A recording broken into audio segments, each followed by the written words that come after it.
Good afternoon once again. Um, just an explanation of the HSG test that I had done a while ago. Well, I'm home now after the procedure, and it wasn't that bad. It wasn't as bad as I expected it to be, and it didn't take long at all. Um, I had little mild cramping when they put the dye in, and the dye is a clear liquid, but it shows, I guess, in color on the screen. Um, they said that my tubes wasn't blocked because the dye went throughout both tubes. Um, so that's good news. Um, well, when they was putting in the speculum, it hurt a little bit because they was at least it seems as if you was having like I was having a pop smell. Okay, only when they do the dye, when they put the dye in, you feel a little cramping, but they tell you, the nurses was telling me to just breathe in and out when I feel the pressure from the dye. When I feel a cramping, just breathe in and out. So it wasn't a bad procedure, and it didn't take long at all. Okay, it wasn't long at all.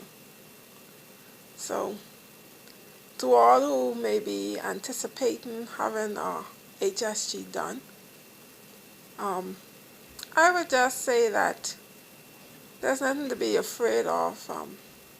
I mean, with me, the I think it was the adrenaline rush, for the thought of me going in there and having this procedure done was the worst part of it. You know, being nervous because you don't know what really to expect. But once you get in and you see and you um, experience it, then you could say that that wasn't really bad with me. Okay, so I just would advise y'all, whoever may be watching this video, that y'all pray, pray before you go to the doctor. Pray before you go to get your procedure done, and then pray afterwards.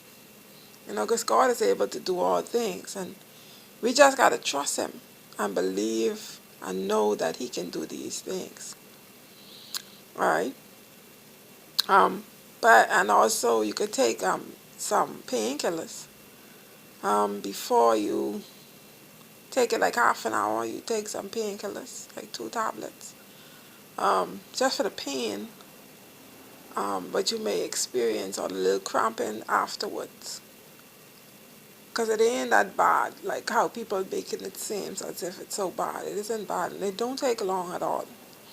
And they take a few pictures of your cervix and your tubes. And on the screen it looks like a little